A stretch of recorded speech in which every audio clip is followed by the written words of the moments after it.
अस्सलाम वालेकुम स्टूडेंट्स। आज हम जो है वो एक क्वेश्चन कर रहे हैं कि why terminal alkynes can not be reduced by sodium metal. तो टर्मिनल अल्काइंस तो हमें पता है कि जिसमें सी ट्रिपल बॉन्ड सी होता है वो अल्काइंस होते हैं, और टर्मिनल अल्काइंस होते हैं कि जिनके एंड सिरे पर जो है वो सी ट्रिपल बॉन्ड सी होता है और एक साइड पर जो है वो चेन होती है। तो ये टर्मिनल अल्काइंस होते हैं, यानी सिरे पर जो है वो सी ट्रिपल बॉन्ड सी होता है, और जिनके अंदर जो है वो सी ट्रिपल बॉन्ड सी हो किसी भी जगह पर और दोनों साइडों पे आर चेन हो छोटी या बड़ी, तो वो इंटरनल अल्काइंस होते हैं। और सबसे सिंपल जो अल्काइन है वो हमारे पास ये एसिटाइलिन है, CH ट्रिपल बॉन्ड CH।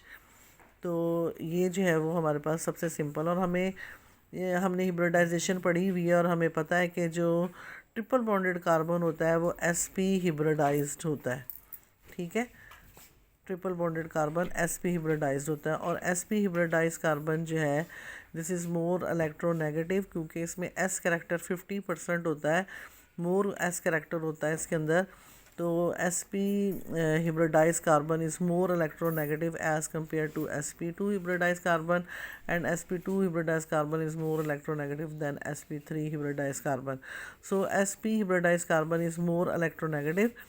तो ये अगर जितना इलेक्ट्रोनेगेटिव है तो ये इलेक्ट्रॉन डेंसिटी जो है ये अपनी तरफ जो है वो उतनी खींचेगा। तो इसके साथ ये जो हाइड्रोजन लगा हुआ है, ये जो टर्मिनल कार्बन के साथ ये जो हाइड्रोजन लगा हुआ है, दिस विल बिकम एसिडिक।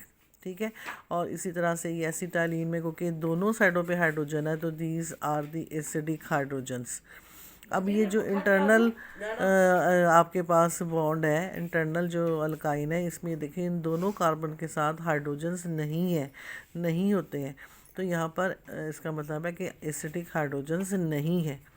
ठीक है, तो आपके पास सिर्फ एसिटाइलिन में या टर्मिनल जो आपके पास अल्काइंस है उसमें जो है एक एंड पर जो है वो इसमें टर्मिनल अल्काइन में एक एंड पर जो है वो एसिडिक हाइड्रोजन होगा, और अल्काइन में एसिटाइलाइन में जो है वो दो एंड पे आपके पास एसिडिक हाइड्रोजन्स होंगे।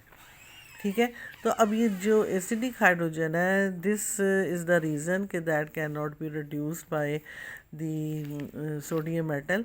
तो आप ये देखें, ये मैंने एक टर्मिनल अल्काइन लिया है जिसमें ये एक एंड पे एसिडिक हाइड्रोजन है। तो ये बेस जो है that will remove this proton. ठीक है, ये बेस अमाइड मैंने लिया है, वैसे इसमें सोडामाइड डाला है इसमें, लेकिन ये जो इसका नेगेटिव पार्ट है NH2 minus that is base, और ये इस प्रोटॉन को जो है वो निकालेगा बिकॉज दिस इज़ एसिडिक। ठीक है, तो ये इसको जब निकाल लेगा तो ये अपने इलेक्ट्रॉन्स जो है वो यहाँ पे छोड़ के जाएगा।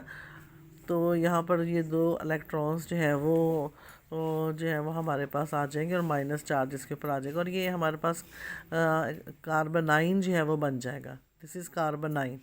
और अगर आप देखें तो according to the Lowry and Bronsted which give the proton that is acid. ठीक है, तो ये एसिड है ये वाला आपका जो अल्काइन है, और इसका ये कॉन्जुगेट बेस जो है वो बन रहा है यहाँ से। जब ये प्रोटॉन दे देता है तो this is the conjugate base. ठीक है, ये कॉन्जुगेट बेस आपके पास जो है वो बन गया है, और ये जो है वो प्रोटॉन ये अमाइड ने ले लिया तो ये अमोनिया यहाँ से निकल गया। तो ये आपका यहाँ पे ये बेस था अमाइड, और यहाँ पर ये इसका कॉन्जुगेट एसिड जो है वो हमारे पास आ गया।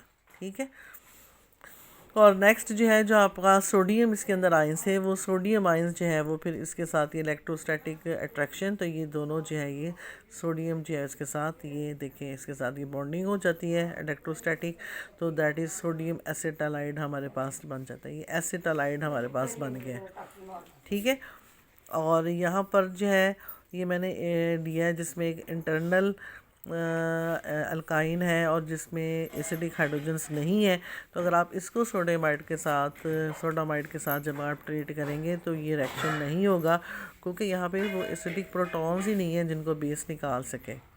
ठीक है, तो यहाँ पर जो है आप देखें मैंने ये लिया है सिर्फ एसिटाइलिन ली है, और ये आपके पास यहाँ पर मैंने ऊपर सोडियम मेटल के साथ किया था। यहाँ पे मैंने आप देखें क्यूप्रस क्लोराइड है, साथ में अमोनियम हाइड्रोक्साइड है।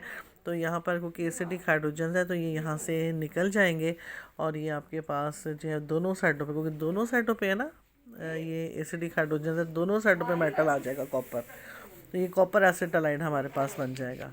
ठीक है, और साथ में अमोनियम क्लोराइड जो है वो यहाँ से निकल जाएगी। So due to this acidic hydrogens they cannot be reduced, और यही वजह है इनमें, और जो इंटरनल होते हैं उनमें ये एसिडिक हाइड्रोजन्स जो है वो नहीं होते। ठीक है, इसके बाद बेटे यहाँ पे कुछ रिएक्शंस हैं मेरे पास, इनको आपने कंप्लीट भी करना है और मेरी ये एजेंट्स भी बताने हैं। तो यहाँ पर ये देखो, ये मेरे पास ये एक लिखा हुआ है रिएजेंट जिसमें एक OH ग्रुप है और एक जो है वो डबल बॉन्ड है, तो ये 2 फंक्शनल ग्रुप इसमें हैं और इसका प्रोडक्ट हमने ये बनाना है। तो प्रोडक्ट को देख के पता चल रहा है OH तो वैसे ही है, जो यहाँ पे अल्कीन है वहाँ पर ये एपोक्साइड जो है वो बन गया है। तो यहाँ पर आपने कौन सा रिएजेंट जो है वो यूज़ करना है, तो यहाँ पर आप अल्कीन में क्या डालेंगे, आप डालेंगे पर एसिड डालेंगे तो एपोक्साइड बनेगा। हमने ये सारे रिएक्शन क्लास में पढ़े हुए हैं। ठीक है, तो ये आपका जो है वो अल्कीन जो है वो उसको एपोक्साइड में करने के लिए पर एसिड, तो पर एसिड में आप चाहे आप डाल दें यहाँ पर एसिटिक एसिड, पर फ्लोरोएसिटिक एसिड, पर बेंजोइक एसिड आप डालेंगे तो ये आप, तो मैकेनिज्म अगर पूछते हैं तो मैकेनिज्म हमने किए हुए वो आप लिख सकते हैं। अगर डायरेक्ट रिएक्शन पूछ रहे हैं तो आप ऐसे मार्क्स को देखकर आपने ये डायरेक्ट ऐसे फिल कर देना है। इसके बाद ये दूसरा का हमारे पास रिएक्शन है, इसमें देखें ऊपर जैसे ही कंपाउंड है, यहाँ पहले OH था, यहाँ पर अब double bond O keto group लगा हुआ है। तो यहाँ पर आप यहाँ देखें कि आपके प्रोडक्ट में यहाँ पर जहाँ पे डबल बॉन्ड था वहाँ पे ये मिथाइल ग्रुप लग गया है। तो यहाँ पर ये क्या हो रहा है, यहाँ पे अल्काइलेशन हो रही है। ठीक है, ये जो आपका ये बॉन्ड होता है ना, ये पोलर होता है और यहाँ ये इलेक्ट्रोपॉजिटिव होता है, ये आपका इलेक्ट्रोफाइल होता है और ये आपका डोनर है। तो यहाँ पर ये जो है आपका, ये देखें यहाँ ये मिथाइल ग्रुप जो है वो ऐड हो गया। इसके बाद ये आपके पास फिनोल है और ये फिनोल जो है इसको जो है ये देखिए यहाँ पे ऑर्थो पोजीशन पर जो है वो यहाँ पे फॉर्माइल ग्रुप जो है वो आ गया, हमारे पास फॉर्मेल्डिहाइड ग्रुप लग गया है। तो ये रिएक्शन जो है वो कौन सा है, ये रिवर्टाइबाइड रिएक्शन है।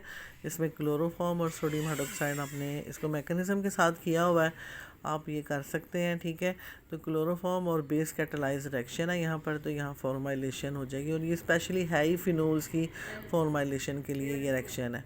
ठीक है, तो ये फॉर्मल्डिहाइड ग्रुप यहाँ पर आ जाएगा। इसके बाद जो है वो हमारे पास ये बेंजीन रिंग है और यहाँ पर जो है वो हमारे पास इसको हमने ये जो लाइन लगी हुई है ना, ये लाइन का मतलब है ये ऐसे नहीं है, ये इसका मतलब यहाँ पे ये CH3 है। ठीक है, पेपर में अक्सर ऐसे लाइंस लगी होती हैं तो उसका मतलब वो ग्रुप्स होते हैं। तो ये आपके पास जो है ग्रुप लगा हुआ है CH3, यानी साइड चेन है CH3 और ये जो है वो ऑक्सीडाइज हो गई है इनटू एल्डिहाइड ग्रुप में। तो इसके लिए हम क्रोमाइल क्लोराइड डालते हैं तो ये ऑक्सीडाइज हो जाता है एल्डिहाइड ग्रुप में जो है। ठीक है, इसके बाद जो है वो यहाँ पर देखें आप, यहाँ पर आपके पास ये हमारे पास है जी साइक्लिक कीटोन है और यहाँ पर हमारे पास इसको कन्वर्ट किया है ये साइक्लिक एस्टर में और इसे हम कहते हैं लैक्टोन। साइक्लिक एस्टर लैक्टोन ये हमने पढ़ा हुआ है और ये आपका बायर विनेगर ऑक्सीडेशन रिएक्शन है और इसमें हम क्या डालते हैं, पर एसिड डालते हैं। अगर आपको याद हो तो इसमें ग्रुप, क्योंकि ये तो आपका ग्रुप माइग्रेट करता है इसमें, अगर आपको याद हो तो ये हमने पढ़ा हुआ है। तो ये आपने यहाँ पर जो है बेटे ये क्या होगा आपका, ये यहाँ पर एसिड डालने से जो है वो आपके पास एस्टर बनेगा। कीटोन में पर एसिड डालने से ये आपके पास एस्टर आएगा, यानी साइक्लिक एस्टर है यहाँ पे, तो ये लैक्टोन आपके पास बनेगा। ठीक है।